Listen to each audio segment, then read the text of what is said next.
Wait, was that my fault?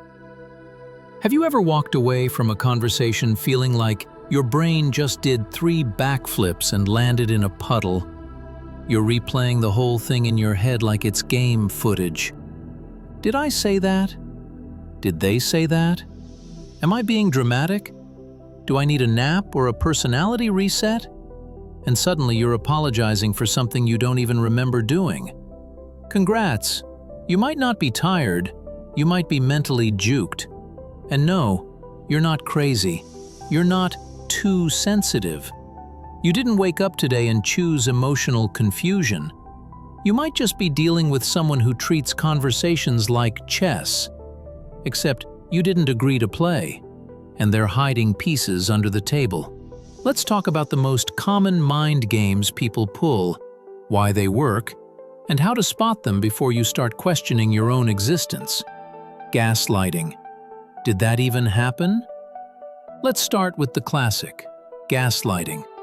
This is when someone messes with your reality so hard, you start side-eyeing your own memory like, wow, my brain really be freelancing today. Example, you say, hey, that comment you made yesterday hurt my feelings.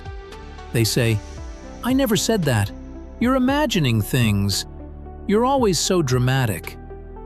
Now suddenly we're not talking about what they said. We're talking about your sanity.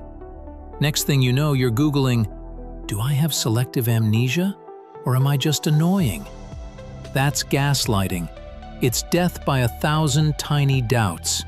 Not one big lie, just constant little reality edits until you stop trusting yourself and start trusting them. And once someone becomes the editor of your reality, they're running the whole show. Intermittent reinforcement, the emotional slot machine. Ah yes, the emotional roller coaster. One day they're obsessed with you, texting non-stop, complimenting everything you do. You breathe and they're like, wow, iconic. Then suddenly, nothing. Silence. Cold replies. They respond like customer support on a lunch break. Your brain goes, what did I do? So you replay everything. The tone, the emojis, the punctuation. You send a message. They reply hours later with, hey! And your nervous system goes, oh, thank God we're alive again. That's intermittent reinforcement. It's literally how slot machines work. Random rewards, maximum addiction. You're not in love, you're gambling for emotional crumbs. If any of this feels uncomfortably familiar, yeah, that's your intuition waving a little red flag. Stick around, subscribe. We talk about this stuff so your brain doesn't have to suffer in silence. Projection. No, you're the problem. Projection is when someone takes their own flaws, wraps them up nicely, and hands them to you like a gift you did not ask for. They're lying? They accuse you of lying. They're insecure? They say you need validation. They're controlling? Suddenly you're too much. You bring up an issue and they instantly flip it like a pancake. Well, actually, you do that. Now you're defending yourself instead of addressing the real problem, which is exactly the point. It's emotional dodgeball, and you're always the target. The silent treatment, emotional timeout, but evil. Now listen, taking space, healthy. The silent treatment, weaponized quiet. No texts, no eye contact, no acknowledgement. You could disappear into the couch cushions and they wouldn't notice. The message is clear. You messed up.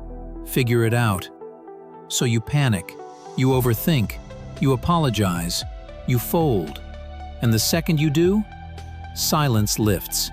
Connection restored. Congrats, they just trained you. So, why do people do this? Here's the plot twist. It's not confidence. It's insecurity.